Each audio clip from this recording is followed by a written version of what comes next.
What's going on, guys? So today I decided to give you guys a brief run through of the new patch notes recently released to Black Ops 3.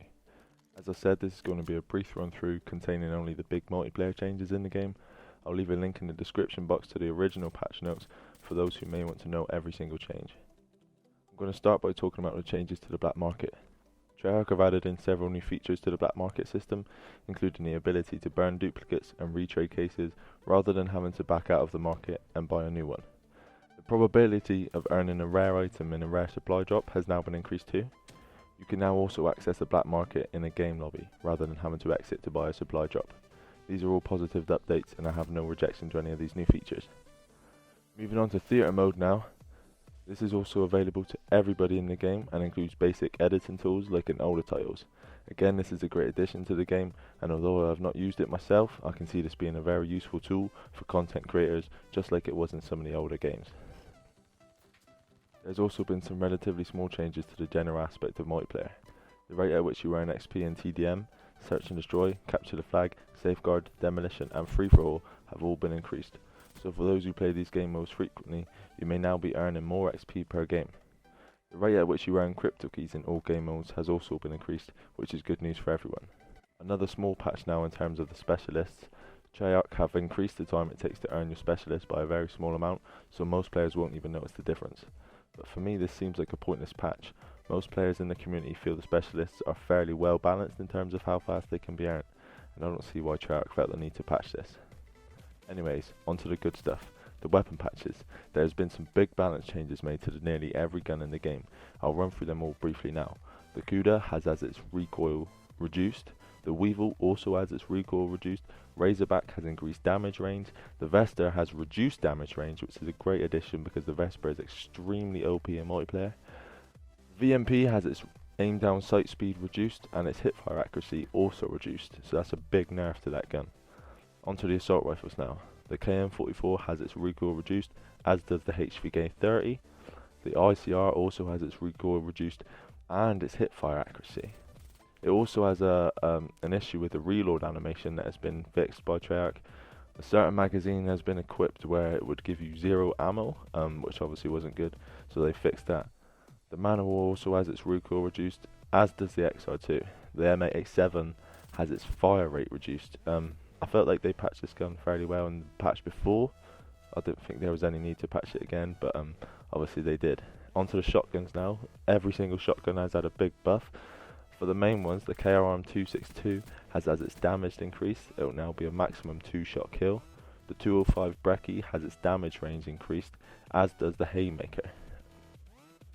Onto the light machine guns now. The Dingo has its movement speed increased while firing and reduced recoil, but the 48 Dredge had its fire rate reduced. So these are just some balance changes to the main guns in the game. Onto the pistols now. The MR6 has its movement speed increased, as does the RK5.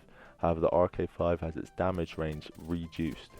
The LCAR-9, which is one of the most OP pistols in the game, has its movement speed increased, however, reduced damage and reduced hipfire accuracy. Treyarch have also updated certain attachments, equipment and perks in the game. I won't go into these in detail now, you guys can check out that in the description below. But for now I'm just going to go through the big patches to the score streaks. Almost every kill streak in the game has been nerfed or buffed in some way. In general, the aerial score streaks must be within a minimum distance from the map before anyone in the game can lock onto them with a launcher. The HCXD has its explosive damage increased. The UAV has its base health increased, as does the counter UAV, so it'll be much harder to take these down now. Dart has its explosive damage increased, its minimum speed reduced, and some fine fixes to its handling, making it easier to get kills. The Lightning Strike has an increased payload delivery after target selection, so it comes in a lot faster. The Hellstorm has increased explosive damage of Custler bomblets, so you'll find yourself getting much more kills with the Hellstorm. The Cerebus has increased missiles required to destroy and increased EMP grenades required to destroy, both by 1, making this kill streak a lot harder to kill. Rolling Thunder has an increased explosive radius per drone, an increased explosive damage per drone, increased health per drone, and also 4 more pairs of drones. So the Rolling Thunder is now going to be pretty useful in multiplayer. The Talon has increased damage when AI control, the Wraith has increased base health, and also fixed an issue where the flak drone would not intercept incoming missiles. The Raps has increased health per drone, increased explosive damage per drone, and it's also going to be a lot harder to take Raps down, taking around about one more missile to destroy the deploy ship. The GR unit has an increased number of War Machine hits required to destroy, increased duration, and increased recovery speed when stunned by an EMP grenade.